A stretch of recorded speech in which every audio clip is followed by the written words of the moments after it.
सभी को नमस्कार। The Netra YouTube channel online में आपका स्वागत है और मैं उम्मीद कर रहा हूँ आप सभी की पढ़ाई अच्छी चल रही होगी। आप सभी घर में होंगे, कोविड के जो प्रोटोकॉल्स हैं, जो उनके नियम कानून हैं, उसका पालन कर रहे होंगे और भगवान से यही प्रार्थना है कि हम और आप सभी सब लोग स्वस्थ रहें। अनलॉक होने पर ही जो भी सरकार की गाइडलाइन हो उसे फॉलो करें और उसके बाद ही घर से निकलें। बचा के निकलिए, पढ़ते रहिए और हम आप तक अपनी पहुंच बनाए रखेंगे। किसी न किसी माध्यम से आप तक पहुंचते ही रहेंगे। तो चलिए, आज का जो आपसे मुखातिब होने का मतलब ये है, जैसा कि आपको पिछले कई यूट्यूब के लेक्चर्स में आपको बताया गया है कि फंडामेंटल राइट की हमारी एक सीरीज चल रही थी। मूल अधिकार की पॉलिटी क्लास में फंडामेंटल राइट की सीरीज चल रही थी। बीच बीच में हमने कुछ ऐसे टॉपिक भी क्लियर किए जो कुछ बेसिक इंपॉर्टेंट के थे। जैसे बीच में आपको लेजिस्लेटिव काउंसिल्स के बारे में बताया गया, क्योंकि पश्चिम बंगाल सरकार ने लेजिस्लेटिव काउंसिल बनाने का प्रस्ताव किया था। पश्चिम बंगाल सरकार ने किया था ऐसा, तो राजस्थान सरकार ने किया था।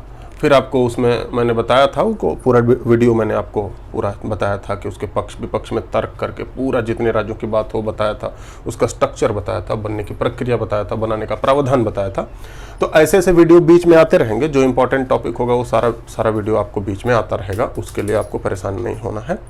और ये भी जो सीरीज़ फंडामेंटल राइट की सीरीज़ है, जो पॉलिटी की रेगुलर सीरीज़ है, वो भी चलती रहेगी। तो आज जो हमारा आपके सामने आने का मतलब है, आज वही हम सीरीज़ को आगे बढ़ाएंगे। उसी सीरीज़ को आगे बढ़ाएंगे। जो हमारा टॉपिक है आज का, वो फंडामेंटल राइट।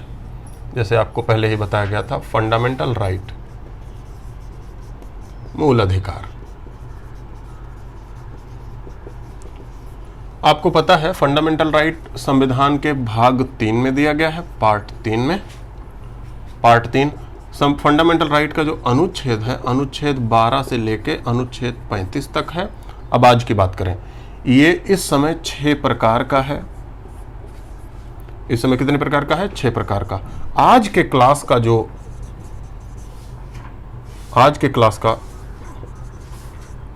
के लेक्चर का जो थीम है हमारा, आज के लेक्चर का जो प्रावधान है, वो हम करेंगे इस 6 प्रकार में। एक हो चुका है, जैसा कि पहला हो चुका है राइट टू इक्वलिटी, समानता का अधिकार। दूसरा हमारा चल रहा है राइट टू फ्रीडम, स्वतंत्रता का अधिकार। राइट टू फ्रीडम, स्वतंत्रता का अधिकार। तो आज जो हमारा पढ़ने का मुद्दा है वो ये हम कर चुके हैं। आज इसी को हम कंटिन्यू करेंगे, स्वतंत्रता का अधिकार। आज हमारी जो क्लास है, आज ये क्लास लगभग मुझे जहाँ तक लगता है क्लास 6 होगी। फंडामेंटल राइट की सीरीज की 6ठी क्लास होगी। आज के लेक्चर में हम पढ़ेंगे right to freedom. Right to freedom होता है बेटा, ये अनुच्छेद 19 से लेकर अनुच्छेद 22 तक है। तो अनुच्छेद 19 हम कर चुके हैं, अनुच्छेद 20 हम कर चुके हैं, अनुच्छेद 20 कर चुके हैं। अब अनुच्छेद 21 का आधा पार्ट हम कर चुके हैं आपको पिछले क्लास नंबर 5 में।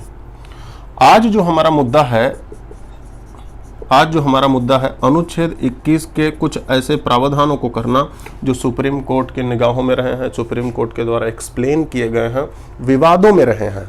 आपको मैंने पिछली क्लास में बताया था कि इसके 2 पार्ट हैं। अनुच्छेद 21 का एक कोर पार्ट, जो उसका जो शब्द है, उसका जो शब्दों का जाल है, पिछले लेक्चर में क्लास नंबर 5 में हमने वो सारी चीज़ें पढ़ी थी।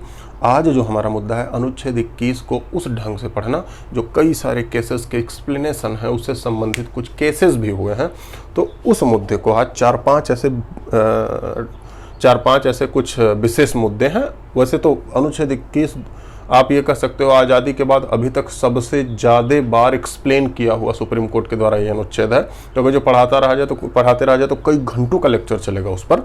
लेकिन जो बेसिक जो मेन मुद्दा है, जो आपके एग्जाम पॉइंट ऑफ व्यू से इंपॉर्टेंट है, वो आपको बता दिया जाएगा। तो चलिए शुरुआत करते हैं। अनुच्छेद 21 का वह भाग जो उस दिन कवर नहीं किया गया था, मतलब सेकेंड पार्ट, इसकी हम शुरुआत करें। तो जैसे इसे अगर जो देखें, समझिए इसे। तो आज हम मूल अधिकार पार्ट 3 में हम जानेंगे कौन सा, ये अनुच्छेद 21। अनुच्छेद 21 में हमें जानना है सेकंड पार्ट जो आपको उस दिन बताया गया था। अनुच्छेद 21 में हमें जानना है ये सेकंड पार्ट। शुरुआत करते हैं हम इसकी। चलो, अनुच्छेद 21, इसे सीधी भाषा में अगर जो हम लिखना चाहें तो ऐसे लिख सकते हैं, जीवन और व्यक्तिगत स्वतंत्रता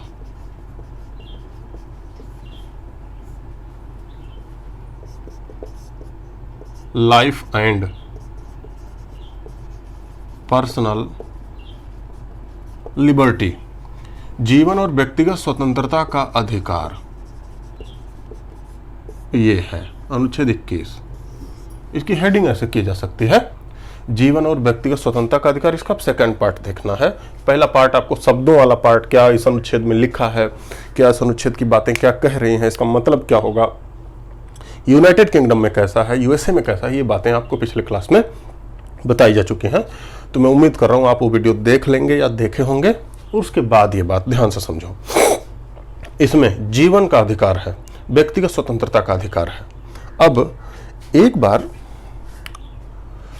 जब सरकार चेंज हुई पहली बार 1978 में, 1977 जब चुनाव हुआ इमरजेंसी के बाद, 1978 में जनता पार्टी गवर्नमेंट बनी। जनता पार्टी जब सरकार बनी तो इस सरकार के लोगों ने, पिछली जो सरकार थी जो इमरजेंसी लगाई थी, इंदिरा गांधी की सरकार थी, आपको पता ही है, तो उन सरकार के कुछ चुनिंदा लोगों को पकड़ पकड़ के अपना काम शुरू किया कि ये लोग इमरजेंसी के दौरान बहुत अत्याचार किए थे, तो उनको भी अपना पकड़ के कटघरे में लाना, कानून के समक्ष लाना, ये सारा काम चल रहा था। इसी दौरान सरकार को पता चला कि इंदिरा गांधी की बहू और बेटे ये लोग विदेश भागने का प्लान कर रहे हैं, पासपोर्ट बनवा रहे हैं, ऐसा कुछ पता चला।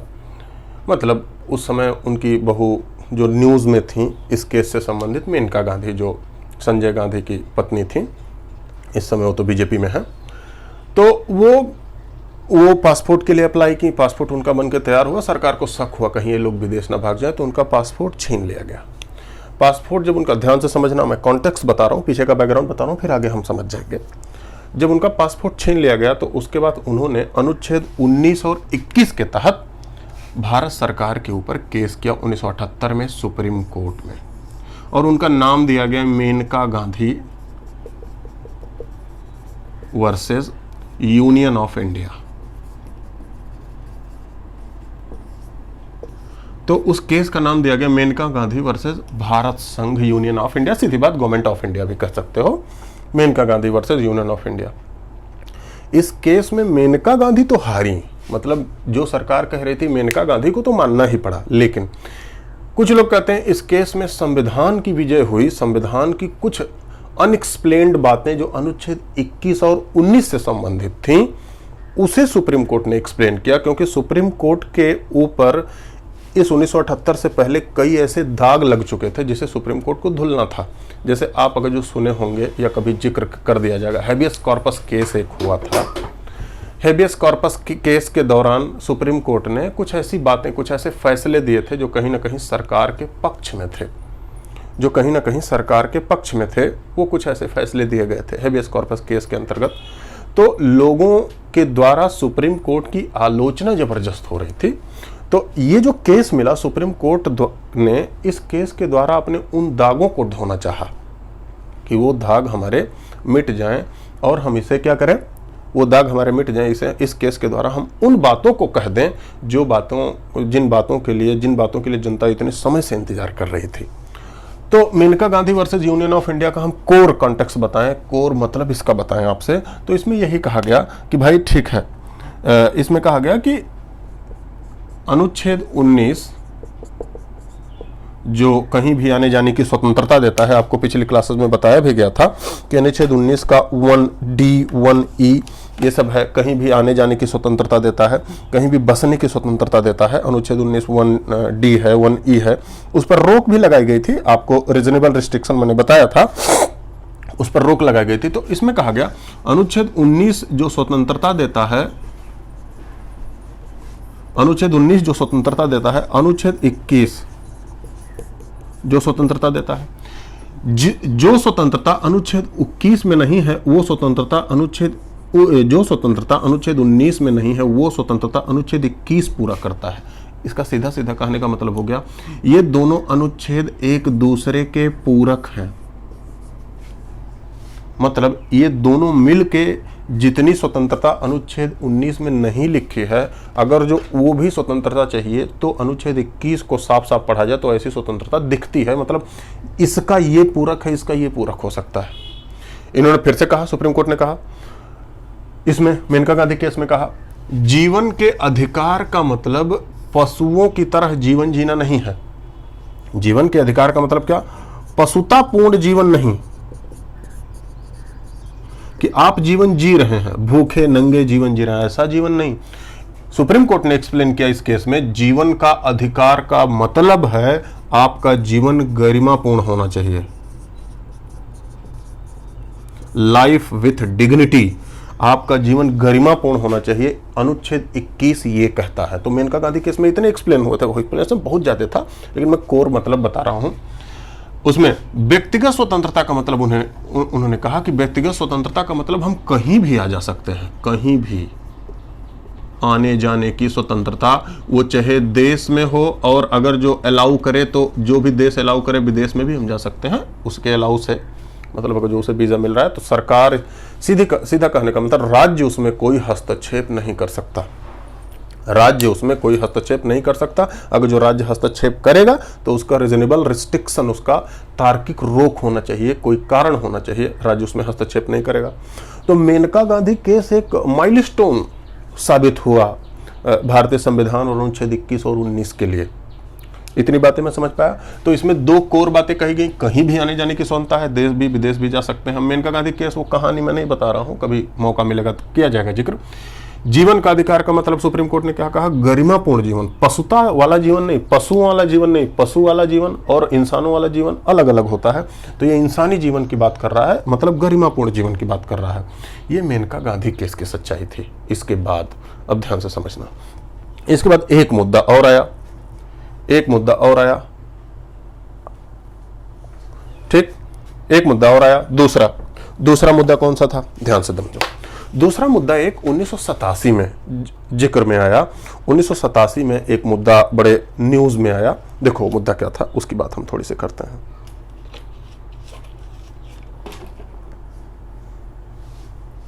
एक मुद्दा 1987 में आया।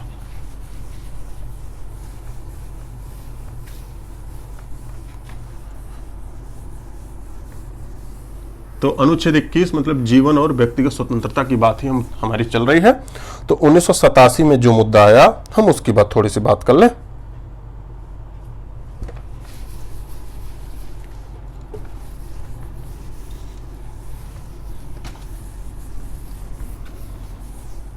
शुरू करते हैं। देखो, हम अनुच्छेद 21 पे बात कर रहे हैं, ये बार बार मैं कह रहा हूं। 1987 में बॉम्बे हाई कोर्ट के पास एक मुद्दा गया। बॉम्बे हाई कोर्ट के पास एक मुद्दा गया। बॉम्बे हाई कोर्ट के सामने एक मुद्दा गया जो फंडामेंटल राइट से संबंधित था, कहीं ना कहीं जीवन के अधिकार या अनुच्छेद 21 से संबंधित था। इनके पास मुद्दा गया क्या? इसमें कहा गया आईपीसी की एक धारा है, इंडियन पेनल कोड की एक धारा है 309 आईपीसी की धारा 309। इस आईपीसी की 309 धारा में कहा गया है कि कोई भी व्यक्ति अगर जो आत्महत्या का प्रयास किया तो ये दंडनीय अपराध है।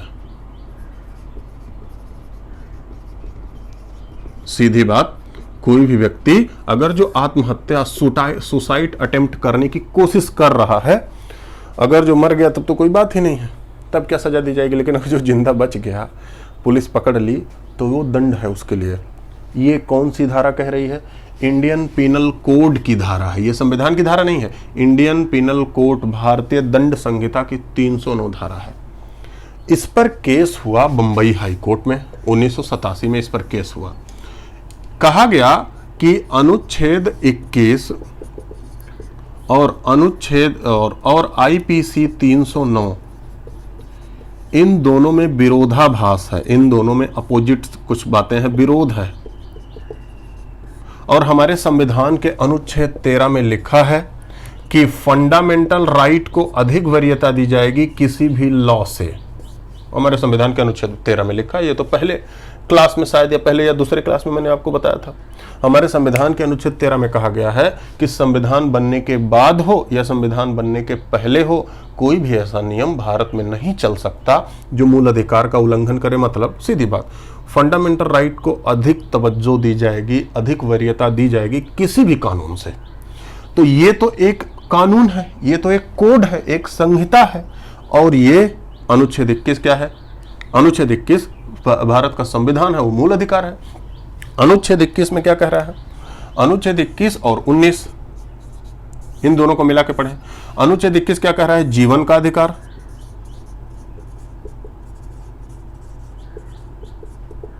जीवन का अधिकार। तो डिस्कस करने वाले वकीलों ने क्या कहा? अनुच्छेद 19 कह रहा है बोलने का अधिकार, अभिव्यक्ति का अधिकार, राइट टू एक्सप्रेशन, जिसे अभिव्यक्ति कहा जाता है, अनुच्छेद 19 कह रहा है। तो इस पर डिस्कस करने वाले वकीलों ने बॉम्बे हाईकोर्ट में तर्क क्या दिया कि भाई अनुच्छेद 19 के हिसाब से हमें अभिव्यक्ति की आज़ादी है, राइट टू एक्सप्रेशन है, फ्रीडम ऑफ एक्सप्रेशन है, मतलब हमें बोलने की आज़ादी है, लिखने की आज़ादी है। तो हम लिखें, बोलें या ना बोलें, ये तो हमारी मर्जी चलेगी। तो अनुच्छेद 19 तो साफ साफ कह रहा है कि भाई हम बोलें या ना बोलें, मेरी मर्जी, बोलने की आज़ादी है, लेकिन बोले या ना बोले। ठीक इसी प्रकार अनुच्छेद 21 क्या कह रहा है? अनुच्छेद 21 कह रहा है जीवन की स्वतंत्रता, जीवन जीने की आज़ादी है। तो हम जिए या ना जिए, ये मेरी मर्जी होनी चाहिए, इसमें तो कोई विरोधाभास नहीं। सुप्रीम कोर्ट ने पहले ही कह दिया है, पहले का मतलब मेनका गांधी केस में कह दिया है कि अनुच्छेद 19 और 21 पूरक है एक दूसरे के। तो भाई अगर जो अनुच्छेद 21 के हिसाब से बोलने की आज़ादी है तो हम बोले या ना बोले। इसी प्रकार अनुच्छेद 21 के हिसाब से अगर जो जीने की आज़ादी है तो भाई हम जिए या ना जिए, ये मेरी मर्जी होनी चाहिए। और अगर जो जीवित रहना या ना जीवित रहना मेरी मर्जी है, तो आईपीसी की 309 धारा जो दंड देने लगती है, कोई व्यक्ति अगर जो मरना चाहे खुद, जो दंड देने लगती है, ये वैध कैसे हुई? बॉम्बे हाई कोर्ट के जजों ने एकदम सन्नाटा छा गया हाई कोर्ट में, और बॉम्बे हाई कोर्ट ने कहा कि ये तो बात सही है, मतलब आईपीसी की 309 धारा ये अनुच्छेद 21 का उल्लंघन कर रही है। और इसीलिए बॉम्बे हाई कोर्ट ने क्या कहा? ये आईपीसी की 309 धारा आज के बाद इनवैलिड है। मतलब 1987 में बॉम्बे हाई कोर्ट के द्वारा आईपीसी की 309 धारा इनवैलिड कर दी गई, सीधी बात। अब ये प्रभाव में नहीं है। मतलब क्या हुआ इसका? अगर जो अब कोई सुसाइड अटेम्प्ट करेगा तो उसे दंड नहीं दिया जाएगा, क्योंकि 309 धारा इनवैलिड हो गई। फिर से देखो, कुछ समय बाद 1990 में फिर से एक केस हुआ, 90 के आसपास, शायद 89 या 90 के आसपास फिर से एक केस हुआ। इसे आप लोग लिख लोगे, मुझे उम्मीद है, थोड़ा वीडियो पॉज करके लिख लोगे, ठीक है। फिर से इसी पर एक केस हुआ आईपीसी की 309 धारा पर। तो आंध्र प्रदेश हाई कोर्ट ने 309 धारा को फिर से, आईपीसी की 309 धारा को फिर से वैलिड करार दे दिया। अब ध्यान से समझो, बॉम्बे हाई कोर्ट ने क्या किया था? आईपीसी की 309 धारा को ये इनवैलिड करा दिया था, आंध्र प्रदेश हाई कोर्ट ने वैलिड करार दे दिया। भारत में एक ही धारा को दो हाई कोर्ट ने, एक वैलिड कह रहा है, एक इनवैलिड कह रहा है। अब ये मामला ध्यान से समझना, ये मामला अब पहुंच गया सुप्रीम कोर्ट में। 1994 में ये मामला पहुंचा सुप्रीम कोर्ट में। सुप्रीम कोर्ट में ये मामला पहुंचा। सुप्रीम कोर्ट में वही वकील जो बॉम्बे हाई कोर्ट में लड़ने गए थे, वही वकील सुप्रीम कोर्ट में भी थे। अब मैं नाम नहीं लेना चाहूंगा, वही वकील सुप्रीम कोर्ट में थे। सुप्रीम कोर्ट में भी वही तर्क दिया गया कि भाई 21 के हिसाब से जीवन का अधिकार है, 19 के हिसाब से अभिव्यक्ति का अधिकार है। तो अगर जो 19 के हिसाब से अभिव्यक्ति, फ्रीडम ऑफ एक्सप्रेशन है, तो कोई बोले ना बोले, लिखे ना लिखे। इसी प्रकार 21 के हिसाब से जीवन की स्वतंत्रता है, तो कोई जिए या ना जिए, क्या दिक्कत है इसमें? सुप्रीम कोर्ट ने कहा हाँ सही है ये बात, अनुच्छेद आईपीसी की 309 धारा जो है वो इनवैलिड है। मतलब कोई आत्महत्या करेगा, अगर जो आत्महत्या का प्रयास करेगा तो उसके लिए दंड नहीं होगा। इनवैलिड का मतलब यही होता है। अब 1994 से ऐसा डाटा है, कई एनजीओज ने डाटा दिया कि 1995 में खूब ढेर सारी आत्महत्याएं होने लगी। आत्महत्या ऐसे नहीं होती थी, आत्महत्या ऐसे दबाव में, प्रेशर में, जिनको मारना होता था 4 लोग अपना जुट के उसे किसी न किसी प्रेशर में करवा देते थे और वो आत्महत्या कर लेता था। बाद में पता चला वो आत्महत्या किया है। मर्डर भी ऐसे ही हो जाता था। बाद में इस पर एक जनहित याचिका दायर की गई, suo motu action. Suo motu action का मतलब सुप्रीम कोर्ट ने फिर से स्वतः संज्ञान लिया इस पर, और 1996 में एक बड़ी बेंच बैठी, मतलब इससे बड़ी बेंच, जहां तक मुझे याद है शायद कुलदीप सिंह की बेंच थी, एक बार चेक करना पड़ेगा, लेकिन कुलदीप सिंह की बेंच थी। बड़ी बेंच ने क्या कहा, इसे फिर से रिव्यू किया, इस फैसले को, अपने फैसले को फिर से रिव्यू किया। अब जस्टिस कुलदीप सिंह ने कहा कि भाई ठीक है, आप कह रहे हो जीने का अधिकार है तो मैं जीऊं या ना जीऊं। अभिव्यक्ति का अधिकार, इसमें क्या कहा गया, अभिव्यक्ति का अधिकार है, अभिव्यक्ति का अधिकार है तो या आदमी बोले और या ना बोले, लिखे या ना लिख ले। ऐसे ही आप तर्क दे रहे हो कि जीवन का अधिकार है तो या आदमी जिए या मर जाए, दोनों की स्वतंत्रता होनी चाहिए। कुलदीप सिंह ने कहा यह तर्क सही नहीं है। अभिव्यक्ति का अधिकार अगर जो एक्सप्रेशन है तो अभिव्यक्ति का प्रकार है, अभिव्यक्ति के अधिकार का प्रकार है बोलना या ना बोलना। अभिव्यक्ति का एक प्रकार हो सकता है, जैसे मैं एक्सप्रेशन कर रहा हूं, एक्सप्रेशन का एक प्रकार है, यहां लिखना ये भी एक प्रकार है, बोलना आपसे ये भी एक प्रकार है, हाथ को घुमाना ये भी एक प्रकार है। There are types of expression, ये सारे टाइप हैं। लेकिन उन्होंने कहा जीवन के अधिकार का कोई भी प्रकार मर जाना तो नहीं है। अब ध्यान से समझना, हर बाप का एक बाप होता है। जब इनकी बेंच आई तो उन्होंने इस तरीके से एक्सप्लेन किया कि अभिव्यक्ति का प्रकार हो सकता है बोलना या ना बोलना, लिखना या ना लिखो, ये तो टाइप्स है, लेकिन जीने के का टाइप मर जाना तो नहीं हो सकता। फिर इस बेंच ने क्या कहा, आईपीसी की 309 धारा वैलिड है, मतलब अब फिर कोई दंड है, अगर जो अब कोई आत्महत्या करेगा फिर दंड है इसके लिए। 1996 से फिर से हमारा 2000 में, मैं इतिहास बता रहा हूं पूरा, फिर से 2000 में क्या हुआ, संविधान समीक्षा आयोग बैठा। 2000 ने संविधान समीक्षा आयोग ने भी इस पर कुछ विचार करने के लिए कहा। फिर से 2008 आया, 2008 में लॉ कमीशन बना, लॉ कमीशन की भी रिपोर्ट आई, वीरप्पा मोइली समिति बनी थी, कमीशन बना था, उन्होंने भी कुछ रिपोर्ट दी। उसके बाद 2013 में सरकार ने एक ड्राफ्ट लाया, 2013 लास्ट, वही यूपीए 2 लास्ट थी। 2013 में ड्राफ्ट लाया गया कि 13 राज्यों ने बोला कि इस आईपीसी 309 धारा को खत्म कर दिया जाए, क्योंकि इसकी जरूरत नहीं दिख रही है। कोई भी व्यक्ति अगर जो आत्महत्या कर रहा है तो उसका ठीक ठाक कारण सामाजिक और आर्थिक भी हो सकता है। आत्महत्या करना कोई कायरों वाला काम नहीं होता, बहुत बड़ी हिम्मत होती है तब कोई आत्महत्या करना चाहता है। उसकी थोड़ी भी हिम्मत हो तो पूरा जीवन जी ले। तो कई समाजशास्त्रियों के द्वारा विरोध किया गया। अगर जो आपका समाजशास्त्र बैकग्राउंड होगा तो समाजशास्त्र के सेकेंड ईयर में, इसमें बाकायदे सेकेंड ईयर में या थर्ड ईयर में हमारी यूनिवर्सिटी में बाकायदे आत्महत्या पूरा कई चैप्टर में बताया गया था। तो आत्महत्या करना, कई समाजशास्त्रियों ने कहा कि भाई आत्महत्या करना केवल उस व्यक्ति की जिम्मेदारी नहीं होती। कोई अगर जो आत्महत्या कर रहा है तो उसका ठीक ठाक जिम्मेदार समाज, परिवार, उसके चारों तरफ का प्राइमरी ग्रुप होता है। तो अगर जो कोई आत्महत्या कर रहा है तो पहले वो सारे कंडीशन सही होना चाहिए, और इसकी जिम्मेदारी कहीं ना कहीं राज्यों पर होती है, या राज्य पर होती है, सरकारों पर होती है, ये भी तो है। कहीं ना कहीं जिम्मेदारी समाज पर होती है, परिवार पर होती है, प्राइमरी ग्रुप पर होती है, दोस्तों पर होती है। तो इन सबों को विचार करते हुए 13 राज्यों ने केंद्र सरकार को रिकमेंडेशन भेजा कि आप इस आईपीसी की 309 धारा को इनवैलिड कीजिए, इसकी जरूरत नहीं है। अगर जो कोई आत्महत्या कर रहा है तो सजा भुगतेगा, उसकी मानसिक स्थिति तो और गड़बड़ हो जाएगी। अब 2015 2015 में इस पर ड्राफ्ट लाया गया।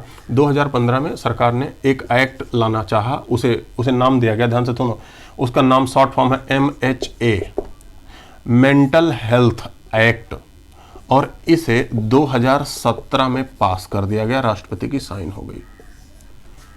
इस मेंटल हेल्थ एक्ट के माध्यम से IPC की 309 धारा इनवैलिड हो गई। मतलब अगर जो कोई आत्महत्या कर रहा है तो अब अपराध नहीं है, भारत सरकार ने खुद इसे खत्म कर दिया, संसद ने खुद इसे खत्म कर दिया। अगली बात, 2017 के बाद अगर जो कोई आत्महत्या कर रहा है तो अपराध तो नहीं है, लेकिन उसे पकड़ा जाएगा, उसे गिरफ्तारी होगी और उसका इलाज किया जाएगा। इलाज किया जाएगा, ये माना जाएगा कि ये मानसिक रूप से विक्षिप्त है, इसकी मानसिक कंडीशन, मेंटल हेल्थ इसका ठीक नहीं है, इसको इलाज की जरूरत है, इलाज करने के बाद छोड़ा जा सकता है। तो अगर जो आप कोशिश कर रहे हो ऐसा करने की, तो अब ये जान लो बेटा, अपराध अब नहीं है, लेकिन पकड़ा जाएगा, वो आपका अच्छे से कहीं भेजा जाएगा, कंबल और घी का इंतजाम होगा आपका, और उसके बाद फिर जानते ही हो, कंबल और घी का इंतजाम हमारे बिहार वाले बच्चे अच्छे से जानते होंगे। जब कोई पागल खाने में जाता है तो कंबल भी मिलता है, घी भी मिलता है, तो उसका इंतजाम किया जाएगा, वहाँ भेजा जाएगा, अच्छे से जब आप ठीक हो लो, मैं अब ठीक हूँ, तब फिर निकाल दिया जाएगा। चलो, तो ये रही आत्महत्या वाली बात। नंबर तीसरी बात देखो, एक बार यूपी गवर्नमेंट के ऊपर एक आदमी ने केस कर दिया, अनुच्छेद 21 का हवाला देके, वो भी हम थोड़ा सा जिक्र करेंगे। उत्तर प्रदेश सरकार के ऊपर 1973 में एक केस हुआ। शुरू करते हैं। 1973, जगमोहन सिंह नाम था, यूपी गवर्नमेंट, इन्होंने कहा कि अनुच्छेद 21 हमें जीवन का अधिकार देता है। अनुच्छेद 21 क्या देता है? जीवन का अधिकार। IPC की 302 धारा, यहां देखो कहां मामला फंस गया। अनुच्छेद 21 जीवन का अधिकार देता है, IPC की 309 धारा ये मृत्यु दंड देती है।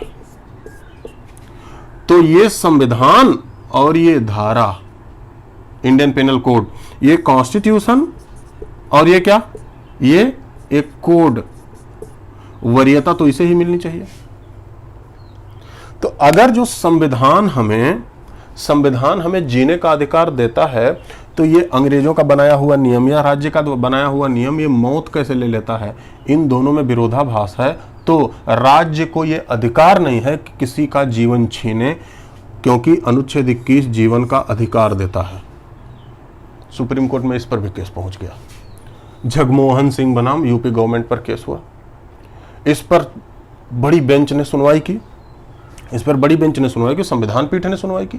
संविधान पीठ का मतलब होता है जब 5 जजों से ऊपर की बेंच बैठे, जब किसी संवैधानिक मुद्दे पर सवाल होता है, उस पर डिस्कशन करना होता है, तो 5 मिनिमम जज होते ही हैं। तो 5 जजों की ऊपर की बेंच बैठी। उसके बाद इस पर केस हुआ। तो सुप्रीम कोर्ट का फैसला क्या आया उसे एक बार ध्यान से सोच लेना। सुप्रीम कोर्ट ने कहा कि ठीक है, मृत्यु दंड देने का अधिकार किसी सामान्य व्यक्ति को नहीं है, राज्य को भी नहीं है, लेकिन अनुच्छेद 21 में साफ साफ कहा गया है कि अगर जो किसी का जीवन छीना जाएगा, अनुच्छेद 21 में, जैसा कि मैंने पिछले लेक्चर में आपको लैंग्वेज उसका बताया था, इसमें कहा गया है किसी व्यक्ति को उसके जीवन, कहा गया है उसके जीवन या उसके व्यक्तिगत स्वतंत्रता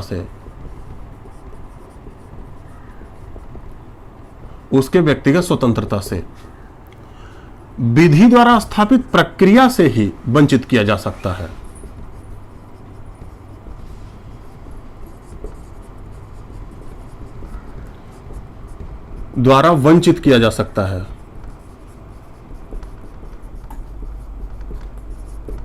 अन्यथा नहीं। ये पूरी लैंग्वेज है अनुच्छेद 21 की, कि अगर जो किसी का जीवन छीना जा रहा है या किसी की व्यक्तिगत स्वतंत्रता छीनी जा रही है, तो उसमें लॉ का प्रोसेस होना चाहिए, प्रोसीजर होना चाहिए, प्रोसीजर एस्टेब्लिश्ड बाय लॉ। तो अगर जो किसी व्यक्ति को उसका जीवन मतलब मौत दी जा रही है या उसकी स्वतंत्रता छीनी जा रही है, तो बाकायदे प्रोसीजर बनना चाहिए लॉ का, उसके बाद उसका जीवन या उसकी स्वतंत्रता छीनी जाएगी, अन्यथा नहीं छीना जा सकता है। तो इस केस में सुप्रीम कोर्ट ने कहा राज्य अगर जो किसी का जीवन छीन रही है या किसी की व्यक्तिगत स्वतंत्रता छीना जा रहा है राज्य के द्वारा, तो बाकायदे विधि विधान से छीना जाता है, ऐसे मनमाने ढंग से नहीं छीना जाता। इसीलिए आईपीसी की 302 धारा ये वैलिड है, ये इनवैलिड नहीं हो सकती। क्लियर हुई बात? तीसरा चक्कर आपका हो गया, 2 बातें हो गई। नंबर तीसरी बात, फिर से एक मुद्दा आया था आपका, अभी हाल ही का मुद्दा है, ये कई बार आ चुका है, चूंकि 2018 में भी आया ये मुद्दा, तो इसे भी थोड़ा सा देख लेना है। एक मुद्दा अगला, तो 1 2 3 हो गया, 1 2 3 हो गया। तो नंबर चौथी बात अगर जो हम कर लें, है ना, पहला आपका बॉम्बे हाईकोर्ट वाला बताया गया, मेनका गांधी केस बताया गया, फिर बॉम्बे हाईकोर्ट वाला 309 की धारा वाली बताई गई, फिर आपको बताया गया अभी 302 धारा अनुच्छेद 21 से संबंधित, फिर अगला अनुच्छेद 21 से संबंधित 1 2 3 4 चौथी बात अगर जो हमें बतानी हो तो यूथेनेसिया, इच्छा मृत्यु। इच्छा मृत्यु ध्यान से समझना, इच्छा मृत्यु का अगर जो इतिहास समझें तो इतिहास है, हमारे संविधान में नहीं है लेकिन हमारे इतिहास में ऐसी चीजें मिलती हैं। जैसे अगर जो आप जैन धर्म की बात करोगे तो जैन धर्म में एक प्रथा चलती है जिसे संथारा कहा जाता है या संलेखना। जैन धर्म में ऐसी परंपरा है, जो जैन के अनुयायी लोग होते हैं उनमें कहा जाता है, उनमें ऐसी परंपरा है कि जब आपको ये लग जाए कि मेरी शरीर अब मेरी शरीर खुद की सेवा करने में अब अक्षम हो गई है, मतलब आप अपने शरीर के द्वारा खुद अपनी ही सेवा नहीं कर सकते, अपने दैनिक कामकाज के लिए भी आप दूसरे पर निर्भर हो गए, तो आप संथारा या संलेखना के द्वारा अपने प्राण त्याग दीजिए। और संथारा संलेखना के द्वारा प्राण त्यागने की क्या बात कही गई है? कही गई है आप धीरे धीरे अपने भोजन को कम कर लें, और एक समय ऐसा है जब आप धीरे धीरे कम कर लें, एक समय ऐसा है कुछ खाना पीना ही बंद कर दें, खुद ब खुद आप अपने प्राण को त्याग दें, जिससे आपकी शरीर का भार, आपकी बहुत ही व्यक्तिगत जिम्मेदारियां किसी दूसरे पर ना जाए। तो जैन धर्म में इसे नाम दिया गया धीरे धीरे खाने को कम कर देना, एकदम फूड एकदम कम कर देना, उसके बाद अपने प्राण को त्याग देना, इसे संथारा या संलेखना कहा जाता है। अच्छा, संथारा या संलेखना कहा जाता है, इस पर भी केस हुआ था, अनुच्छेद 21 पर केस हो गया था कि अगर जो कोई संथारा संलेखना कर रहा है तो आत्महत्या का प्रयास माना जाएगा। राजस्थान हाईकोर्ट ने बोल दिया था कि आत्महत्या का प्रयास है और ये इनवैलिड है। तो इस पर बाद में सुप्रीम कोर्ट में केस गया, सुप्रीम कोर्ट ने कहा नहीं, ये आत्महत्या का प्रयास नहीं है, एक धार्मिक अनुष्ठान है, ये किसी धर्म का हिस्सा है, तो इसे आत्महत्या का प्रयास नहीं माना जाएगा। तो इस पर भी केस हुआ था। तो सरकार ने जो मेंटल हेल्थ एक्ट लाया है वो इन सबों को ध्यान में रखते हुए लाया था। तो इसे कहा जाता है कि हमारे इतिहास में यूथेनेसिया, इच्छा से मृत्यु वाली बात है, तो संथारा संलेखना मिलता है। जैन धर्म में ऐसी प्रथा है संथारा संलेखना। अभी आपने एक मुनि का नाम सुना होगा, दिगंबर मुनि थे, तरुण सागर का नाम सुना होगा, मध्य प्रदेश से बड़े संबंधित थे, उन्होंने अभी जल्द ही संथारा संलेखना के द्वारा अपने प्राण त्यागे हैं। ठीक है, तो ऐसी प्रथा है हमारे इतिहास में। अब ये केस कैसा था इसकी भी बात थोड़ी सी कर लेते हैं। ये केस कैसा था, आपने एक नाम सुना होगा अरुणा शानबाग, एक नाम सुना होगा पिंकी मिराज। देखो इन सबों के साथ घटना क्या हुई। बंबई के अस्पताल में काम कर रही थी, किसी की नजर कुदृष्टि पड़ी और उसके बाद उन्होंने इनके साथ कुछ ऐसी जबरदस्ती की, ये पीछे के साइड फर्श पर गिरी, जहां कपड़ा चेंज करने गई थी वहां कुछ जबरदस्ती इनके साथ हुई, ये पीछे के साइड फर्श पर गिरी, उसके बाद ये उठी ही नहीं। 5 साल गुजर गए, 10 साल गुजर गए, 20 साल गुजर गए, 25 साल गुजर गए, ये वैसे ही पड़ी ही रही अस्पताल पर। धीरे धीरे क्या होने लगा, उनके पीछे के सारे स्किन सड़ने लगे। अब वो जवानी में गिरी थी, बुढ़ी हो गई ऐसे बेड पर ही, 25 साल 20 साल मतलब पूरी लाइफ ही चली गई, बेड पर ही पड़ी है, हल्की हल्की जान है, कोई शरीर में मूवमेंट नहीं, सब कुछ। धीरे धीरे शरीर की भाई कोशिकाएं, सेल्स डेड होने लगे, उनकी दुत्तर स्थिति होने लगी, तो इनके घर वालों ने क्या कहा कि सुप्रीम कोर्ट में अपील की कि इनको आप इच्छा मृत्यु दे दीजिए। और इच्छा मृत्यु देना, जब आप सुप्रीम कोर्ट में या किसी हाई कोर्ट में अपील करते हो, फंडामेंटल राइट के हिसाब से अपील करते हो, फंडामेंटल मूल अधिकारों के उपचार के लिए जब आप अपील करते हैं, तो आपको अनुच्छेद लिखना पड़ता है कि मैं किस अनुच्छेद के तहत आपके पास आया हूं। तो इन्होंने कहा मैं अनुच्छेद 21 के तहत आपके पास आया हूं। सुप्रीम कोर्ट ने, मतलब आपने कहा था कि जीवन का अधिकार का मतलब गरिमापूर्ण जीवन है। जीवन के अधिकार का मतलब गरिमापूर्ण जीवन है। और ये लोग जो इतने सालों से बीमार हैं, इनके ठीक होने की प्रोबेबिलिटी बहुत कम है या नहीं के बराबर है, और इनका जीवन बहुत दर्दनाक तरीके से गुजर रहा है, इंजेक्शन पर जिंदा है, दवाइयों पर जिंदा रह रहे हैं, ये ऐसे सामान्य लाइफ जी नहीं रहे हैं, तो इनका जीवन गरिमापूर्ण कैसे हुआ? तो इनका जीवन गरिमापूर्ण नहीं बचा है, तो अब आप अलाउ कीजिए कि इन्हें मार दिया जाए या इनकी इच्छा से इनकी मौत दे दी जाए। तो ध्यान से समझना, हालांकि इनकी इच्छा मृत्यु हुई नहीं, नेचुरल डेथ हुई बाद में, लेकिन ये केस हुआ था। इस केस की बात जब की गई तो सुप्रीम कोर्ट ने एक कमेटी बनाई। उस कमेटी ने विचार करना शुरू किया कि इच्छा मृत्यु क्या हमारे इतिहास में और हमारी परंपराओं में है। तो उन कमेटी का विचार ये मिला कि जैन धर्म में तो भाई इच्छा मृत्यु वाली बात है। महात्मा गांधी जो थे, महात्मा गांधी का भी कुछ थियरी लिया गया और इच्छा मृत्यु को 2 भागों में बांटा गया। उस कमेटी ने 2 भागों में बांटा। एक इच्छा मृत्यु को कहा गया कि ये एक्टिव यूथेनेसिया, सक्रिय इच्छा मृत्यु कह सकते हो।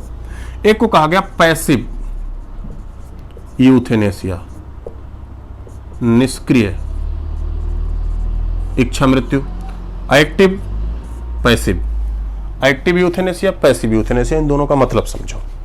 एक्टिव यूथेनेसिया, इस कमेटी ने बताया कि एक्टिव यूथेनेसिया का मतलब कुछ ऐसे इंजेक्शन, कुछ ऐसी दवाइयां दे देना जिससे रोगी पीड़ा, उतनी देर तक पीड़ा ना सहे, 3-4 दिन तक दर्द के साथ वो जिए, उसके बाद मरे। उससे अच्छा कुछ ऐसी गोली दे दो, कुछ ऐसे इंजेक्शन लगा दो जिससे वो 1-2 घंटे में, 15 मिनट में, 10 मिनट में वो मर जाए, शांत मौत उसे आ जाए, दर्दनाक मौत ना आए। कुछ ऐसे इंजेक्शन लगा देना। सीधी बात, आप लोग सोच रहे होंगे कि जहर का इंजेक्शन लगा देना, तो हाँ, मैं वही कह रहा हूँ, जहर का इंजेक्शन लगा देना, या कुछ ऐसे टेबलेट्स दे देना जिससे तुरंत मौत हो जाए। ये एक्टिव यूथेनेसिया है। पैसिव यूथेनेसिया का क्या होता है? रोगी जिस उपकरण पर जिंदा है, वेंटिलेटर पर है, आईसीयू में है, ऑक्सीजन पर है, जिस उपकरण पर जिंदा है, उसे जिंदा रहने के लिए तमाम साइंटिफिक मेडिकल इक्विपमेंट्स की जरूरत पड़ रही है, तमाम दवाओं की जरूरत पड़ रही है। अगर जो आप जानो कि अब ये जिंदा रहने की इसकी प्रोबेबिलिटी 0 है, नहीं जिंदा हो सकता, उस स्थिति में नहीं आ सकता, गरिमापूर्ण जीवन वो नहीं जी सकता, तो उस इक्विपमेंट्स को, उन दवाओं को उससे हटा लेना और उसकी खुद ब खुद मौत हो जाए, ये पैसिव यूथेनेसिया है। तो सुप्रीम कोर्ट ने और उन कमेटी ने कहा कि हमारे यहाँ एक्टिव यूथेनेसिया के लिए कोई तैयार नहीं होता, इसे मर्डर समझा जाता है। अगर जो आप किसी को जहर का इंजेक्शन लगा रहे हो तो वो फिर नहीं तैयार होते लोग। हमारे सुप्रीम कोर्ट ने कहा कि हम पैसिव यूथेनेसिया का ऑर्डर दे सकते हैं। तो सुप्रीम कोर्ट ने कहा कि आप पैसिव यूथेनेसिया कर सकते हो। अगर जो कोई रोगी असाध्य बीमार से ग्रसित हो, उसके ठीक होने की प्रायिकता एकदम कम हो, एकदम ना के बराबर हो, तो आप उसकी जरूरी उपकरण, जो मेडिकल इक्विपमेंट्स हैं, इंपॉर्टेंट मेडिकल इक्विपमेंट्स को आप उसे विड्रॉल कर दो, हटा लो, और वो आराम से मर सके। तो यूथेनेसिया अनुच्छेद 21, इसका संबंध इसीलिए है क्योंकि गरिमापूर्ण जीवन की बात हुई। और इस पैसिव यूथेनेसिया का बताया गया कि भाई पैसिव यूथेनेसिया इस तरीके से किया जा सकता है। सुप्रीम कोर्ट ने बताया भी कि पैसिव यूथेनेसिया करने के लिए आपको एक हाई कोर्ट का जज चाहिए, डॉक्टर्स की निगरानी में पैसिव यूथेनेसिया हो, उसके परिवार वाले सब लोग चाहें तब पैसिव यूथेनेसिया किया जा सकता है। क्लियर हुई बात? तो हमारे यहाँ पैसिव यूथेनेसिया अलाउ है, एक्टिव नहीं। एक्टिव पैसिव का मैंने आपको मतलब बता दिया। नेक्स्ट, अगली बात, 2 बातें और हमें करनी है, 5वीं और 6वीं अनुच्छेद 21 के बारे में। और इस वीडियो को आप लोग थोड़ा लाइक वगैरह किया करो। मेरे वीडियो पर लाइक नहीं आता, मुझे कहना पड़ेगा इन सबों के लिए, और सबों की तरह लाइक करो और लोगों में बांटिए इसे, उससे हमारा थोड़ा व्यक्तिगत फायदा होता है। तो इसकी भी जिम्मेदारी आप लोगों पे है। तो नंबर 5वां, पांचवा देखो क्या हुआ, इसका भी इतिहास, इससे क्या निकला। पांचवा देखो, ध्यान से समझो। कर्नाटक राज्य ने 1984 में अपने यहां एक एक्ट बनाया। अच्छा, उस एक्ट का नाम क्या दिया जाएगा, Karnataka education institute prohibition of compensation. Karnataka education institute prohibition of compensation prohibition of compensation act करके था 1984। इसमें था क्या, कर्नाटक एजुकेशन इंस्टीट्यूट, मतलब ये कर्नाटक के एजुकेशन से संबंधित फी के बारे में था। इस एक्ट में कहा क्या गया था कि कोई भी व्यक्ति अगर जो सरकारी कोटे पर एडमिशन ले रहा है तो उसका जो फीस होगा वो 2000 होगा। कोई अगर जो कर्नाटक का है उसकी जो फीस होगी वो 25,000 होगी। अन्य राज्यों के बच्चों की फीस 60,000 होगी। के मतलब 1000 आप समझो। सरकारी कोटे वाला 2000, कर्नाटक राज्य का हो 25,000 इंजीनियरिंग फीस में, अन्य राज्यों का हो 60,000। 1984 में 60,000, ध्यान से समझना। अब इसके कारण उत्तर प्रदेश की एक लड़की थी जिसका एडमिशन वहां कर्नाटक में हुआ नहीं, उन्होंने केस कर दिया। उस केस का नाम है मोहिनी जैन वर्सेस कर्नाटक राज्य। इन्होंने केस किया। इस केस का फैसला हालांकि आया 1992 में, लेकिन सुप्रीम कोर्ट ने उन्होंने केस किया। आपसे मैंने पहले बताया, जब आप मूल अधिकारों के तहत सुप्रीम कोर्ट के पास जाते हो संविधान के उपचार के लिए, तो आपको बताना पड़ता है मैं किस अधिकार के तहत आई हूं या आया हूं। मोहिनी जैन ने कहा कि हुजूर, मेरा अनुच्छेद 21 का उल्लंघन हुआ है, और अनुच्छेद 21 का उल्लंघन राज्य द्वारा हुआ है, मतलब एक स्टेट के द्वारा हुआ है, और कर्नाटक राज्य के द्वारा हुआ है। सुप्रीम कोर्ट ने इन्होंने कहा कि सुप्रीम कोर्ट जी महोदय, आपने मेनका गांधी केस में कहा था कि जीवन का अधिकार का मतलब गरिमापूर्ण जीवन है। जीवन के अधिकार का मतलब गरिमापूर्ण जीवन, और कर्नाटक राज्य इस एक्ट के माध्यम से इतनी ज्यादा फी रख दी है और राज्यों के स्टूडेंट के लिए, जैसे मैं उत्तर प्रदेश से हूं, मोहिनी जैन उत्तर प्रदेश से थी, और राज्यों के स्टूडेंट के लिए इतनी ज्यादा फी रख दी है कि इसे देना संभव नहीं है। और कर्नाटक राज्य के इस एक्ट के द्वारा, ये एक्ट कर्नाटक राज्य का हमें शिक्षा से वंचित कर रहा है, और बिना शिक्षा के जीवन गरिमापूर्ण कैसे हो सकता है। शिक्षा से वंचित जीवन पशुओं का ही माना जाता है। बिना शिक्षा के जीवन गरिमापूर्ण भारत में या कहीं पूरी पृथ्वी पर तो नहीं हो सकता। मतलब गरिमापूर्ण जीवन की आवश्यक शर्त है एजुकेशन। सुप्रीम कोर्ट ने कहा बात सही है, अगर जो गरिमापूर्ण जीवन जीना है तो एजुकेशन चाहिए, गरिमापूर्ण जीवन जीना है तो एजुकेशन चाहिए, और एजुकेशन अनुच्छेद 21 से संबंधित भी माना गया। अब मैं इसे ऊपर वाला मिटाऊंगा, इसके बाद मैं नीचे नहीं लिख रहा हूं, शायद आपको दिखे या ना दिखे। फिर से देखो, फिर से 1992 में सुप्रीम कोर्ट ने माना कि हाँ, इनका तर्क सही है। तो अनुच्छेद 21 के हिसाब से उन्होंने, सुप्रीम कोर्ट ने ऑर्डर दिया कि भाई, इसमें ऑर्डर दिया कि कर्नाटक एजुकेशन कंपनसेशन फी एक्ट वो जो है वो इनवैलिड है। वो एक्ट क्या है, इनवैलिड है, और राज्य की जिम्मेदारी होगी कि सभी को फ्री एंड कंपल्सरी एजुकेशन दे। जैसे ही ये फैसला आया सुप्रीम कोर्ट का, सरकार के हाथ पांव फूलने लगे। 1992 वाली सिचुएशन थी, आप सोच सको, मंदी वाली सिचुएशन थी। 1992 की सिचुएशन एकदम मंदी वाली सिचुएशन थी। सरकार के हाथ पांव फूल गए। सरकार ने कहा कि न्यायपालिका को कुछ ऐसे फैसले देना चाहिए जिसे कार्यपालिका कर सके। ऐसे फैसले आप ना दो जिसे हम कर ही ना पाएं, तो आपकी तौहीन ही सिर्फ होगी और कुछ नहीं। कार्यपालिका ने कहा, कार्यपालिका का मतलब सरकार ने कहा कि भाई न्यायपालिका ऐसे फैसले ना दे जिसे करने में ही हम असमर्थ हों। अभी ऐसी सिचुएशन है ही नहीं कि सभी को फ्री एंड कंपल्सरी एजुकेशन दिया जाए। इस केस को लेकर एक रिव्यू पिटीशन डाली गई। 1994 में वो रिव्यू पिटीशन डाला गया, उसका नाम था उन्ना कृष्ण केस करके। आप अगर जो देखोगे, उन्ना कृष्ण बनाम आंध्र प्रदेश राज्य से, आंध्र प्रदेश राज्य से एक रिव्यू पिटीशन डाली गई सुप्रीम कोर्ट में कि इसे आप रिव्यू कीजिए कि भाई ये एक्ट क्या कर रहा है। ठीक है, सबको फ्री एजुकेशन, लेकिन अभी सरकार की स्थिति ऐसी नहीं है। सुप्रीम कोर्ट ने इस फैसले पर पुनर्विचार किया, इस मोहिनी जैन वाले फैसले पर पुनर्विचार किया। सुप्रीम कोर्ट ने कुछ बातों को तो गलत कर दिया कि भाई सभी को तो ठीक है, सभी को नहीं, लेकिन फिर सुप्रीम कोर्ट ने कहा कि 14 साल से कम जो बच्चे हैं उन्हें फ्री एंड कंपल्सरी एजुकेशन चाहिए। मतलब सुप्रीम कोर्ट ने अपने फैसले को पूरा नहीं पलटा, कहा सबको तो आप फ्री और कंपल्सरी एजुकेशन नहीं दे सकते, लेकिन 14 साल से कम बच्चों को तो देना ही पड़ेगा, इंतजाम आप करो, जिम्मेदारी आपकी है।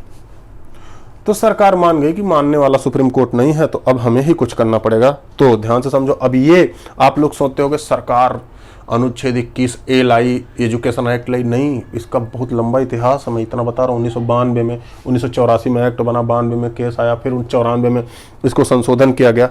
इसके बाद अंतिम रूप से सरकार धीरे धीरे करके जब थोड़ा डेवलपमेंट होने लगा तो सरकार ने इस पर संविधान संशोधन किया। और सरकार का जो संविधान संशोधन था, आपको पता है, 86वां संविधान संशोधन, 86th TH कॉन्स्टिट्यूशन अमेंडमेंट 2002। इसके द्वारा संविधान में एक नया अनुच्छेद जोड़ा गया, अनुच्छेद 21A, और इसके द्वारा कहा गया राइट टू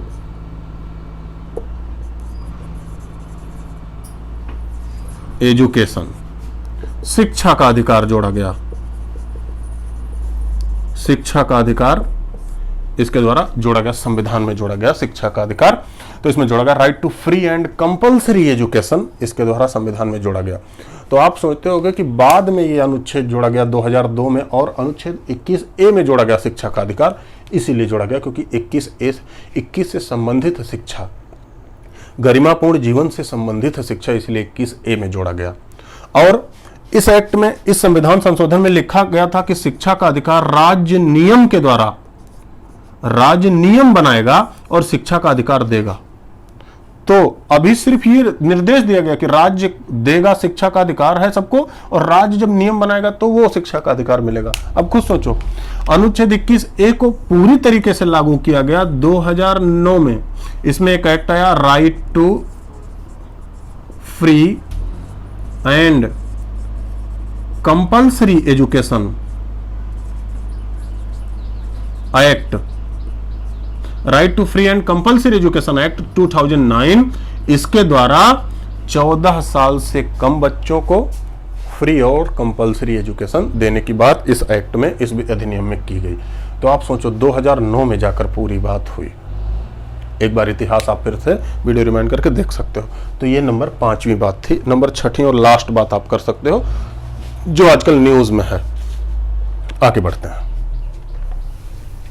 तो आपसे मैंने कहा था कि जो दूसरा पार्ट है ना अनुच्छेद 21 का, वो थोड़ा लंबा है, उसमें कई सारी बातें हमें डिस्कस करनी है।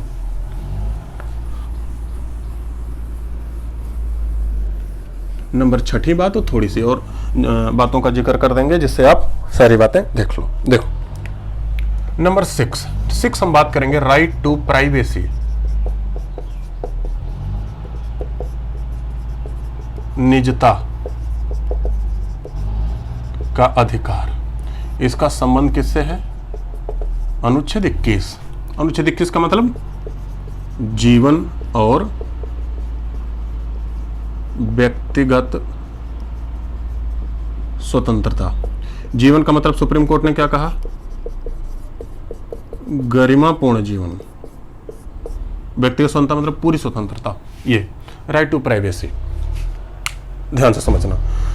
राइट टू प्राइवेसी वाला मामला शुरू हुआ 1954 से ही शुरू हो गया। 1954 में एक केस हुआ था MP शाह, 8 जजों की बेंच थी, 8 जजों की बेंच थी।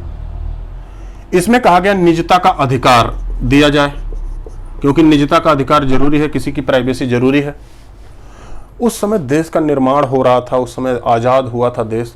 तो सुप्रीम कोर्ट ने पाया कि भाई अगर जो सरकार ने कहा कि अगर जो किसी को निजता का अधिकार दे दिया, जब मान लिया वो अंदर अपने बम बनाने लगे, अंदर कुछ ऐसे काम करने लगे जो देश हित में ना हो, तो निजता का अधिकार अभी उतना देना उचित नहीं है, क्योंकि राज्य की सुरक्षा खतरे में पड़ सकती है। तो सुप्रीम कोर्ट ने MP शाह केस में निजता का अधिकार को खारिज कर दिया, बोला नहीं, आपका ठीक है मूल अधिकार है, लेकिन अभी ऐसी सिचुएशन नहीं है जिससे निजता का अधिकार दिया जा सके।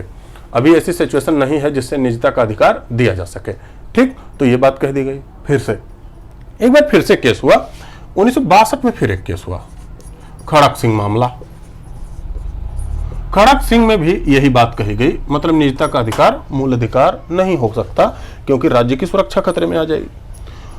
1964 में भी एक केस हुआ, यही बात कही गई। कुल मिला जुला के 1967 में केस हुआ, 67 में केस हुआ था, माफ करना, 67 में केस हुआ।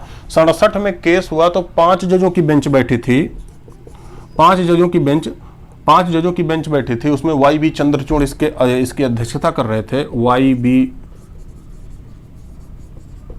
YB चंद्रचूड़ इसकी अध्यक्षता कर रहे थे, 5 जजों की बेंच थी। उन्होंने भी कहा कि भाई राज्य की सुरक्षा खतरे में आ सकती है, और राज्य की सुरक्षा खतरे में आ सकती है, तो इसीलिए ऐसा मामला नहीं दिया जा सकता, ऐसे फैसले नहीं दिए जा सकते। फिर से एक मामला आया जाके 2013 में आधार पर डिस्कशन का मामला आया।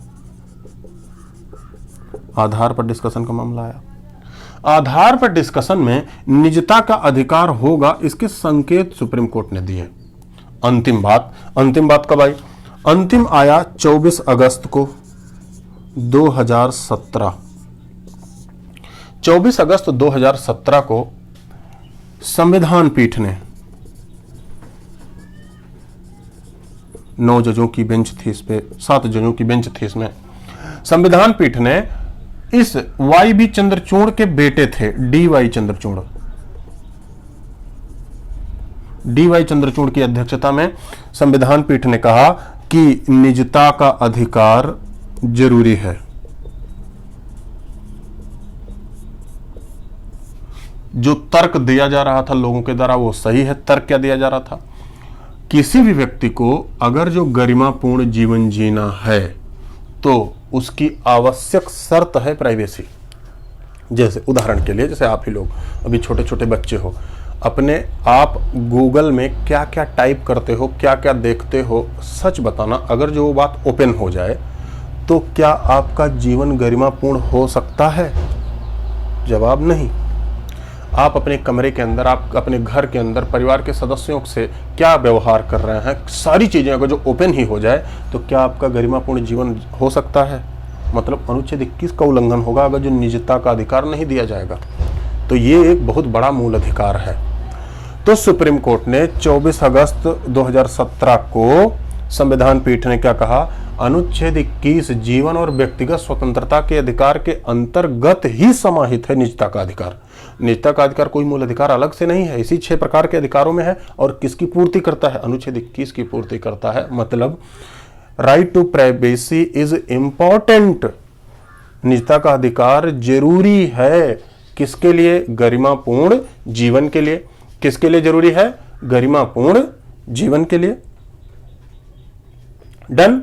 अब अगली बात देखो ध्यान से। अगली बात फिर से, अब कुछ बातें और, जैसे सुप्रीम कोर्ट ने अनुच्छेद 21 को बहुत सारा एक्सप्लेन किया है। जैसे अगर जो एक्सप्लेनेशन की कई बातें करूं, स्वच्छ पर्यावरण का भी अधिकार है, रोजगार पाने का भी अधिकार एक बार कहा था, बिजली, पर्याप्त बिजली पाने का अधिकार, स्वच्छ पानी पाने का अधिकार, पर्याप्त नींद का भी अधिकार। एक बार 2013 में रामदेव बाबा जब अनशन कर रहे थे तो नींद में जाके दिल्ली पुलिस पीटना शुरू कर दी थी वहां अनशन करते हुए लोगों को, तो तब तो बोला था पर्याप्त नींद का भी अधिकार है। तो अनुच्छेद 21 बहुत ज्यादा बार एक्सप्लेनेशन हुआ है, लेकिन ओरिजिनली तो छोटा सा अनुच्छेद है, उसमें कोई ABCD नहीं है, लेकिन सबसे अधिक बार एक्सप्लेन हुआ ये अनुच्छेद 21। ये अनुच्छेद है, ये संविधान का अनुच्छेद है। तो हम और सारी बातें, इतनी छोटी छोटी बातें नहीं करेंगे। आप अगर जो टेक्स्ट बुक में देखोगे तो बहुत सारी बातें मिलेंगी। जो मूल बात थी, जो समझने वाली बात थी, वो आपको बता दिया गया है। तो अनुच्छेद 21 का दूसरा पार्ट भी आज पूरा हुआ। इसके बाद हम फिर अनुच्छेद 22 छोटा सा है, 22, 23, 24 ऐसे ही करते चले जाएंगे इस सीरीज में। और जो एक्स्ट्रा बातें हैं वो भी आपको बता दी जाया करेंगी, जो और एक्स्ट्रा करिकुलम मैं कर रहा था कि भाई कुछ और बातें बता दी जाएँ जो करंट अफेयर से संबंधित है, वो भी आपको बातें बता दी जाएंगी, ठीक है। और अगर जो सबका सहयोग रहा, सब कुछ ठीक रहा, तो फिर ऑफलाइन क्लास में हम लोग ज़रूर मिलेंगे और ये सीरीज़ कोशिश करेंगे ऐसे ही चलती रहे आपके सामने। क्लियर? इस वीडियो को फिर से मैं कह रहा हूँ, शेयर किया करो, लाइक किया करो आप लोग, ठीक है, जिससे उससे हमारा भी व्यक्तिगत फायदा जुड़ा है उससे। चलिए, तो आज हम यहीं तक काम करते हैं।